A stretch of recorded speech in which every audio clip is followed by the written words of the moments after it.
The beeping of the heart monitor pulls me from darkness. My eyelids feel like they've been glued shut, but I force them open to find my mother and sister Bree hovering over my hospital bed. Their expressions are oddly cheerful, a stark contrast to the antiseptic smell and the IV line snaking from my arm. "She's awake," Bree says, her voice pitched higher than normal. She's wearing a silk blouse I don't recognize, her hair freshly highlighted. Mom leans closer, her perfume overwhelming the hospital scents. "How are you feeling, sweetheart?" The doctor says the food poisoning was quite severe. I try to speak, but my throat feels like sandpaper. 3 days unconscious, according to the whiteboard across from my bed. 3 days, with my wedding just a week away. "Malcolm?" I manage to rasp. Mom and Bree exchange a look that sends alarm bells ringing through my foggy brain.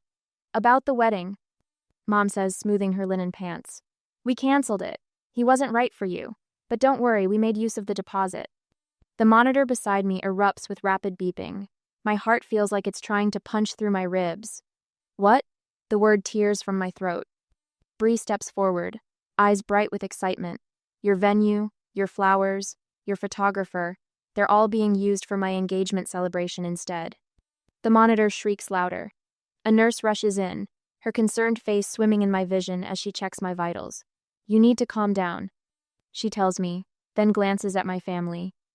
"Perhaps this isn't the best time for upsetting news." Mom waves her off. "Family business. She needs to know." As the nurse reluctantly leaves, memories flood back.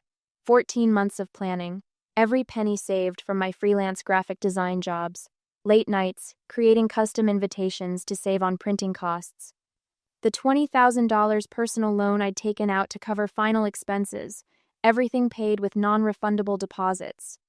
I remember Mom's face when I showed her my simple wedding dress, all I could afford after paying for everything else.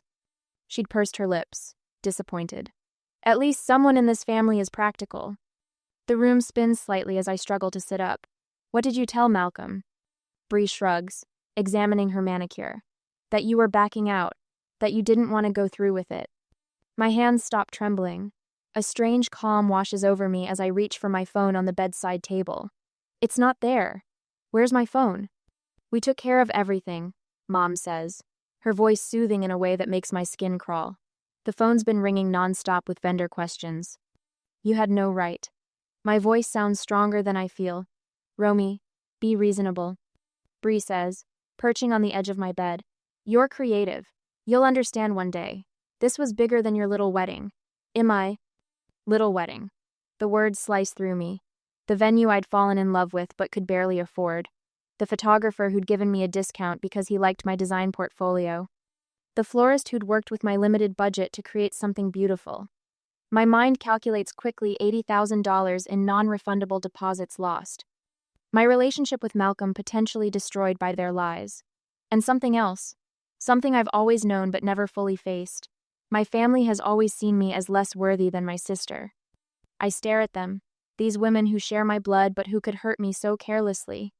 In their eyes, I see no remorse. Only the expectation that I'll eventually understand, that I'll forgive, because that's what I've always done. But as I look at Bree's smug smile and Mom's dismissive confidence, something hardens inside me, something that's been soft for too long. "Get out," I whisper. "What?" Mom blinks, genuinely surprised. "Get out of my room." Each word is perfectly clear despite my raw throat. "Now, Romy." "Out." The monitor shrieks again as the nurse returns, more insistent this time. As my family is ushered from the room, I close my eyes against the fluorescent lights, against the reality of what they've done. They've taken everything. But they've also shown me exactly who they are, and who I need to become.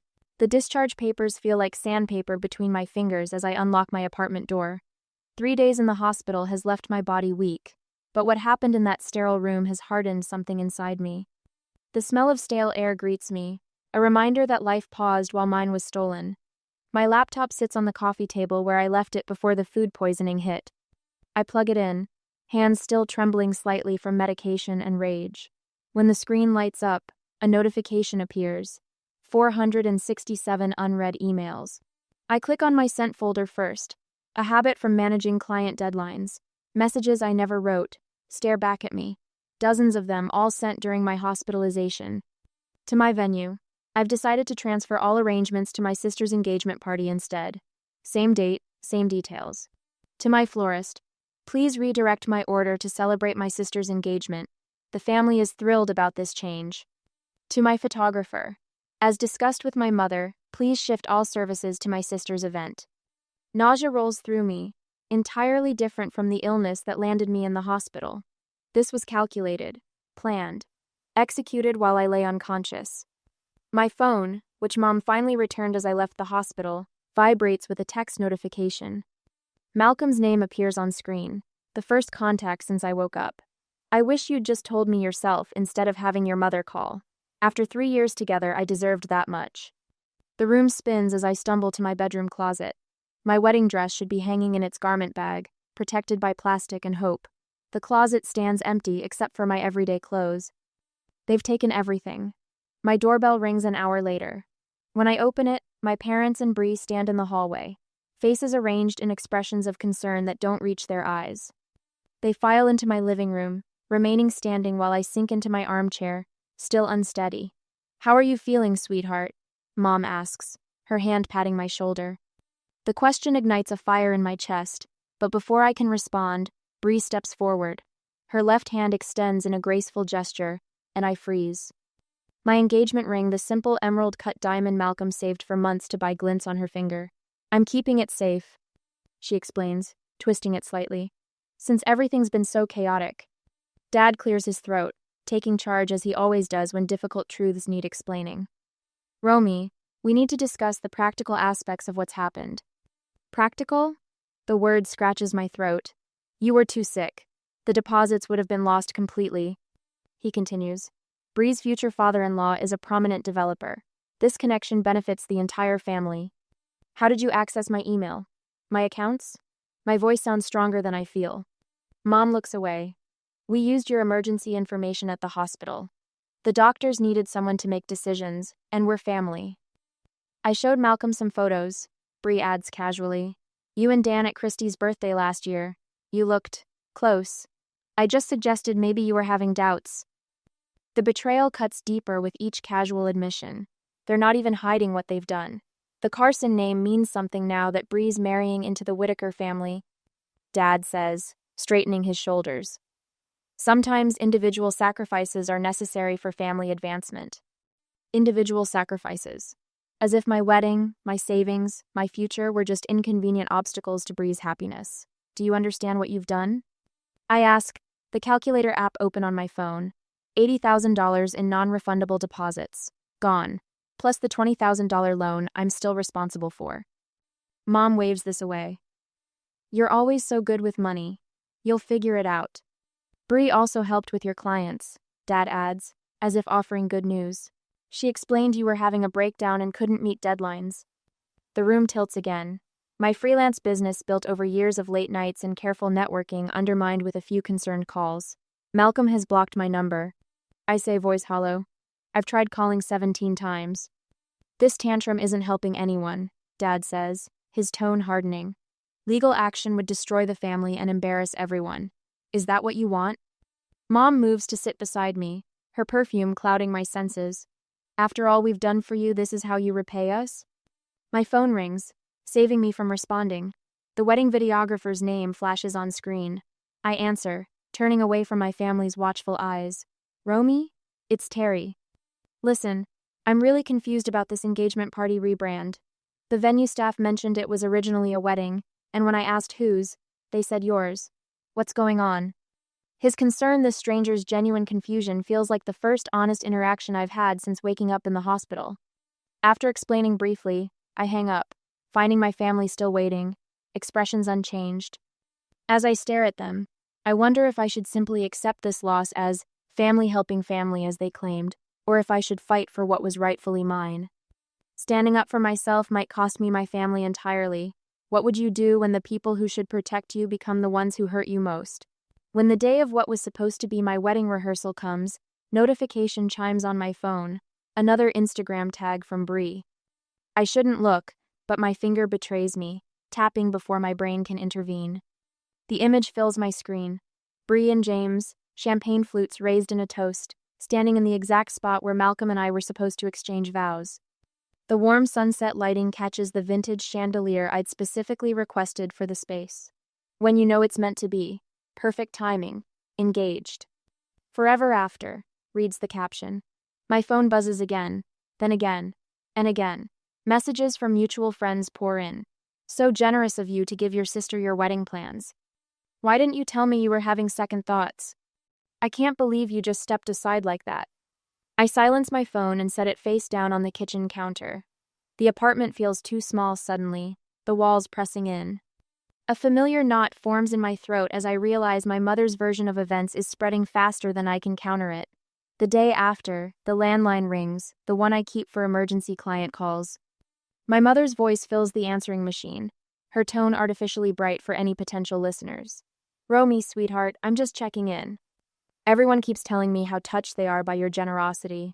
Such a beautiful thing, stepping aside when you realized you weren't ready for marriage so your sister could have her moment. Call me back when you can. I grab the phone receiver and slam it back into its cradle, cutting her off mid-sentence. 3 days later, an envelope arrives with my building's mail. The familiar weight and texture of premium cardstock, my cardstock, from my design portfolio, tells me what's inside before I even open it. The invitation to Bree's engagement celebration uses my exact wedding design, right down to the custom monogram I'd created, now repurposed with Bree and James's initials. The loan statement arrives the same day. $20,000, plus interest, still due, regardless of whether I walk down the aisle or not. I spread my financial documents across the kitchen table that night, calculator in hand, running numbers until the digits blur before my exhausted eyes. Every scenario ends the same way. Financial ruin unless I can recover what they've taken. Sleep becomes a luxury I can't afford. Client deadlines missed during my hospital stay pile up. I heard you were having a breakdown. One client says cautiously when I call to apologize for the delay. Your sister reached out to let us know. I hang up and immediately draft a professional email explaining the actual situation, severe food poisoning, hospitalization, while avoiding any mention of family theft. The careful wording takes hours, my finger hovering over send as I weigh professional transparency against airing family trauma. Late Thursday night, I discover they've accessed my design portfolio. Private concepts I'd been developing for months now appear in posts from Bree's future mother-in-law, who praises her future daughter-in-law's creative eye. The Whitaker family social media accounts showcase napkin designs and table settings identical to ones in my private folders. I start keeping notes. Times, dates, screenshots, emails. I create a timeline labeled Wedding Theft and document everything chronologically. The act of recording feels like the first real step toward reclaiming what's mine, transforming emotional wounds into evidence. The call from Flora's Florals comes unexpectedly on a Tuesday afternoon. Romy? It's Cynthia from the flower shop. Something strange is happening with your wedding arrangements. I brace myself for another cancellation notice. I know. They're being used for my sister's engagement party now. A long pause. Your mother said you were too ill to manage the details. She never mentioned. She stops. I've worked with families for 30 years. This doesn't feel right. It isn't, I admit. My voice smaller than I intend. Listen. Cynthia's voice softens. I put aside some arrangements from flowers your sister rejected for her celebration. They're beautiful, just not what she wanted. If you'd like them, they're yours. No charge. When I arrive at the shop that afternoon, a cluster of blush peonies, ivory ranunculus, and blue thistle awaits me, flowers deemed not glamorous enough for Bree's vision. Sometimes beauty comes from what others discard, Cynthia says kindly, pressing the arrangement into my hands. The dinner invitation arrives from my mother 3 days later. Family healing, she calls it in her voicemail. Time to reconcile and support Bree's happiness. The Whitakers will be there, my first chance to meet the family Bree is marrying into. I wear black. Not mourning clothes, but a simple sheath dress that feels like armor, as I walk into my parents' dining room. James Whitaker rises when I enter, his handshake firm, his smile genuine. He clearly has no idea. So glad you're feeling better, he says. Your parents told us about your illness. Terrible timing. Dinner proceeds with excruciating pleasantries. Mom describes Bree's engagement celebration plans, my wedding plans, while Dad beams proudly. I push food around my plate, waiting. Can't you just be happy for your sister? Mom finally asks during dessert, her voice honeyed with maternal concern. Why must you make everything about yourself? The table falls silent. All eyes turn to me. I'm not making this about me, I say, my voice steadier than my hands. You already did that when you stole my wedding. James's fork clatters against his plate. What do you mean stole? Romy is still not well from her hospital stay. Mom interjects quickly, reaching for my arm. Perhaps we should step outside. I was hospitalized with food poisoning, I continue, looking directly at James. While I was unconscious, my family canceled my wedding, told my fiancé I didn't want to marry him, and transferred all my venues, vendors, and designs to Bree's engagement party. James turns to Bree, confusion evident in his furrowed brow. Is this true? My sister's face flushes crimson. For the first time since this nightmare began, I see a crack in her confidence. The next morning, I receive a call from the videographer, his voice cautious. Romy, I thought you should know. I accidentally left equipment recording during setup at your venue. I mean, the venue where your sister's having her celebration. Your mother and aunt were there early, discussing the situation. He pauses. I have the footage. They didn't know they were being recorded. My heart pounds as he continues. Your aunt said, and I quote, "This was for the best." Bree elevates the family name. Romy. Well, she always aimed small. Within days, the photographer emails, then the venue coordinator. Each message expresses discomfort with the situation, offering statements about what really happened. These strangers, people I hired but barely know, show more concern for my well-being than my own parents. One Wednesday evening, I search for civil attorneys specializing in fraud and contract litigation. I'm halfway through drafting an email when my phone lights up with a name I'd almost given up seeing, Malcolm. I've been hearing some strange rumors, he says, his voice guarded but not hostile. Stories that don't match what your mother told me. I close my eyes, relief washing through me. I need to tell you what really happened. Later that night, as I shut my laptop, preparing for bed, a new email notification appears. The sender, James Whitaker. The subject line, request to meet privately. I open it, my fingers suddenly steady as I type my response. 3 days later, the morning light filters through the coffee shop windows as I arrange my documents on the table. Everything organized, labeled, dated. My hands are steady now, unlike the trembling mess they were in the hospital a week ago. James Whitaker sits across from me, his expression wary but attentive. He looks nothing like his fiancée, where Bree is all practiced, smiles and performative charm. James has the straightforward gaze of someone who values clarity. Thank you for meeting me, I say, voice calm despite the storm inside me. I slide the first folder toward him. This is the original venue contract. My signature, my deposit check, my name on every page.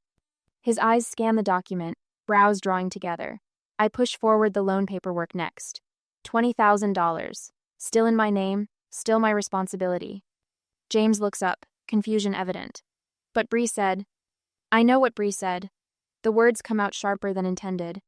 I take a breath, remembering my attorney's advice. Facts, not emotions. Here are text messages from the vendors confirming the transfer of services while I was hospitalized. Each piece of evidence lands between us like stones dropping into still water. James's face grows increasingly troubled, ripples of realization spreading across his features. His coffee sits untouched, cooling beside contract pages that burn with implications. I was told this was a generous gift from your family. He finally says, voice hollow, that you wanted to step aside because you weren't ready for marriage. Nothing was given, I reply, the words simple but devastating in their truth. Everything was taken. The bell above the door chimes, and I don't need to turn to know who's entered. The scent of Bree's perfume, always too strong, always announcing her presence before she speaks, wraps around us like a chokehold. What's going on here? Her voice carries across the quiet shop, drawing glances from other patrons. Having a little secret meeting about me?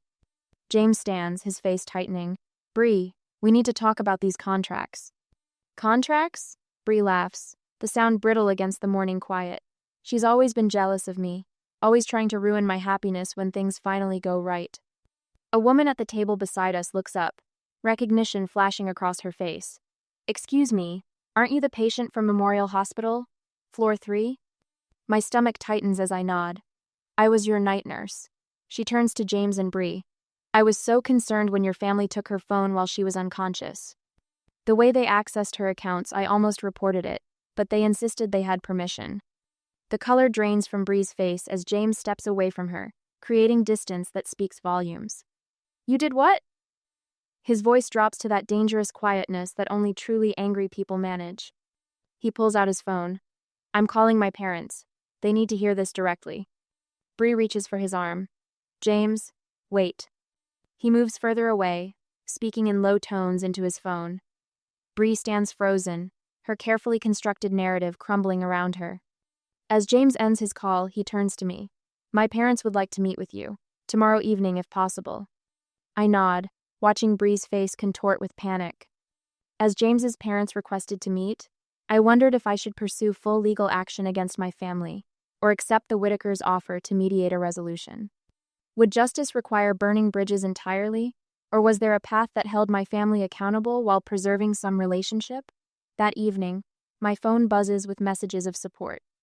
The videographer has sent the raw footage from the venue setup, capturing my mother's voice clearly.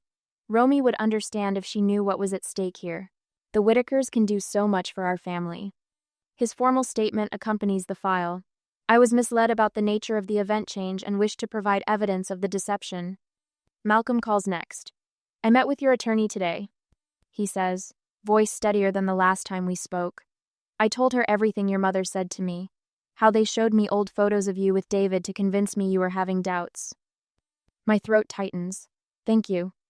I should have called you directly instead of believing them. The vendors follow with a joint statement describing the manipulation, the claims that I was too ill to make decisions, the forged emails, the pressure applied when questions arose. My attorney's message is brief but powerful. With the evidence collected, we have strong cases for fraud, conversion, and defamation. The documentation is impeccable. Just before midnight, my father calls. His voice lacks its usual authority, replaced by something I've never heard before: uncertainty. What do you want to make this go away, Romy? He asks without preamble. I say nothing, letting his question hang in the silence. Several of your mother's friends have called her today, he continues. People are talking. I check Bree's Instagram, normally updated hourly with wedding planning details, to find it suddenly quiet. The last post, featuring my original venue, has accumulated comments questioning the event's origin. As I prepare for bed, an official email arrives from James. My family would like to invite you and your parents to our home tomorrow evening to discuss a resolution to this situation. The same message. Same request. Again. I set down my phone, staring at the wall where my wedding calendar once hung. For the first time since waking in that hospital bed, I feel something shift inside me. Not hope exactly, but something stronger. The scales of power have finally begun to tip. The next day, the Whitakers' living room feels like a museum: pristine cream furniture, family photos in sterling silver frames, not a cushion out of place. James's father sits with military posture, his mother perched beside him like a vigilant bird. I sit across from them, my hands steady despite the storm inside me. My family arrives 15 minutes late. Mom sweeps in wearing her church clothes, Dad tugging at his collar like it's strangling him. Bree follows, her eyes puffy but chin high. We've prepared a statement, Dad announces, unfolding a paper with trembling fingers. There have been unfortunate misunderstandings between our daughters. This was simply a case of family helping family during a crisis. The words echo hollow against the Whitakers' vaulted ceiling. No one responds. Mom leans forward, her pearl necklace catching the light. Romy, we've always supported you, even when you chose that impractical career over the accounting degree we offered to pay for.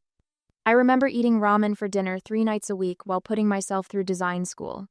The audacity of her revision of history makes my jaw clench. Bree sighs dramatically. I'm sorry you feel hurt, but everything worked out for the best. James and I needed a proper celebration, and you were too sick to use what you'd arranged. Family loyalty matters, Dad interjects, his voice rising slightly. Keeping private matters private is what distinguishes respectable families. Mr. Whitaker's eyebrow lifts almost imperceptibly. If you pursue legal action, Mom says, her voice dropping to a whisper, you'll be cut off completely.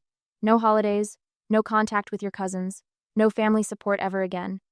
The threat hangs in the air like smoke. I take a deep breath and place my leather portfolio on the coffee table. The room falls silent as I open it methodically. I'd like to share some information with the Whitakers, I say, my voice steadier than I've ever heard it. From my bag, I remove a small speaker and place it beside my documents. With one touch, voices fill the room, my mother and aunt, crystal clear. This was for the best. Bree elevates the family name. Romy. Well, she always aimed small. Her wedding would have been embarrassing compared to what we've arranged for Bree. Mom's face drains of color. I press another button, stopping the recording. The videographer accidentally left equipment running during what was supposed to be my wedding setup. I explained to the Whitakers. He was quite troubled by what he heard. I spread out printed emails, showing my mother accessing my accounts while I was hospitalized, correspondence with vendors where she impersonated me, bank statements revealing my wedding loan payments diverted to cover Bree's additional expenses. There are 23 separate fraudulent transactions, I say, pointing to highlighted figures, not including the identity theft when they accessed my email and vendor accounts while I was unconscious. James's father leans forward, scanning the documents, his jaw tightening with each page. This isn't family helping family, he says finally, voice like gravel. This is theft and fraud. Bree begins to sob. Mom reaches for her hand, ignoring me completely. I meet Mr. Whitaker's gaze. I don't need their approval anymore. I just need them to make this right. The room feels charged, like the air before lightning strikes. Family photos stare down from the walls, generations of Whitakers looking proper and principled. I wonder what they would think of this drama unfolding beneath their frames. Mr. Whitaker stands, straightening his cuffs, a businessman's habit before delivering terms. You have two options, he tells my family. Full financial restitution, including the $80,000 in deposits, loan interest, and compensation for emotional damages, along with a public apology clearing Romy's name with her clients and friends, or legal proceedings, which I assure you will become very public, very quickly. Bree's crying turns to wailing. You're ruining everything. This was supposed to be my moment. Everyone was finally seeing me. Mom wraps her arm around Bree's shoulders. Sweetheart, we'll fix this. Don't worry. She doesn't glance my way. The weight of 30 years of being second best should crush me. But somehow, watching their performance now, I feel nothing but clarity. Mrs. Whitaker rises from her seat and, to everyone's surprise, moves to stand beside me. Her hand rests lightly on my shoulder. In our family, she says quietly, we value honesty above convenience. Dad slumps forward, elbows on knees, finally meeting my eyes. We made a terrible mistake. We will make restitution. The admission should feel like victory. Instead, it feels like watching strangers acknowledge a debt. Mr. Whitaker turns to his son. James, I believe you should reconsider this engagement. Character reveals itself in crisis. Bree gasps, mascara streaking down her cheeks. As Dad signs the agreement, Mr. Whitaker's lawyer prepared full repayment of $80,000 plus interest and damages. I feel no triumph, only exhaustion. The photos from Bree's stolen celebration will be removed from social media and vendor websites by tomorrow morning. The money will be returned within 30 days. What remains unresolved is whether I can ever trust my family again after such a fundamental betrayal. Some broken things can't be mended with money or apologies. As we conclude the meeting, Mrs. Whitaker walks me to the door. Through the leaded glass panels, I see a familiar figure waiting by a car in the circular driveway. Malcolm stands in the golden afternoon light, hands in his pockets, uncertain but present. James invited him to hear the truth. I pause at the threshold, wondering if second chances exist for relationships built on ruins. But somehow I already know the answer, and in a year I will finally breathe fully. A year later, the morning sunlight pours through the wide windows of my Portland apartment, casting golden rectangles across the polished concrete floor. I move between them, barefoot, coffee mug warming my palms as I study the mock-ups spread across my drafting table. The space feels entirely mine, no compromises, no apologies. A notification chimes from my laptop. Another client booking for Second Bloom, my consultancy for women reclaiming milestone events stolen by circumstances or, in some cases, people who should have protected them. The irony doesn't escape me. Mom and Bree never imagined their betrayal would become my business model. My gaze drifts to the framed testimonial on my wall. You helped me rebuild what I thought was permanently broken." The words belonged to Elaine, a widow whose in-laws canceled her husband's memorial service without consulting her. We recreated it, better than before. The mail slot clicks. Among the envelopes sits a heavy cream invitation with familiar handwriting. My cousin Rachel's wedding announcement. First family contact in months. I settle into my reading chair, fingers tracing the embossed edges. A year ago, I would have immediately RSVP'd yes, regardless of my own feelings. The old Romy prioritized family peace above personal boundaries. That woman no longer exists. Tucked inside the invitation is a handwritten note. I know what they did. Your presence would mean the world to me, but I understand if it's too much. I set the invitation on my coffee table, neither accepting nor declining. I'll decide based on what I want, not what obligation dictates. The choice itself feels like victory. The doorbell rings at 7. I open to familiar faces bearing covered dishes and wine bottles. Tonight marks the anniversary of what would have been my wedding day. Instead of mourning, we're celebrating. "The garden's ready," calls Lisa, the florist who first noticed something wrong when Mom tried changing my arrangements. She's arranged fairy lights along my small balcony garden, transforming it into something magical. Tom, the videographer whose accidental recording proved my family's deliberate deception, adjusts a portable speaker. Beside him, Eric the photographer arranges platters on my outdoor table. These vendors became friends when they refused to participate in my family's scheme. Malcolm arrives last, looking relaxed in a way he never did during our engagement. We tried rekindling our relationship after the truth emerged, but some broken things can't be mended. The friendship that remained proves more valuable than what we lost. He raises his glass as we settle around the table, to boundaries that protect and second chances that heal. The next morning, I sit before a microphone in a downtown studio. The producer signals 5 seconds until we're live.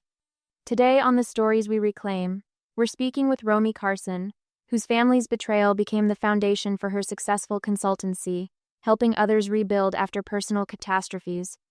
The host begins. "Romy, we've received news that a publisher has approached you about sharing your experience in book form?" I smile. "Yes, it's still surreal. The book will focus on helping others recover from family betrayal without losing themselves." The question many listeners wonder, have you forgiven your family? I consider carefully. Forgiveness doesn't mean allowing harmful people continued access to your life. I've released the anger, but maintained the boundaries their actions made necessary. After the interview, I walk through the Japanese garden, stopping to photograph a delicate purple blossom pushing through a crack in a stone wall, beauty emerging from brokenness. As I capture the image, I wonder if reconciliation requires forgetting the past, or if true healing comes from remembering but no longer being defined by it. What moments in your life have you had to reclaim from those who tried to take them?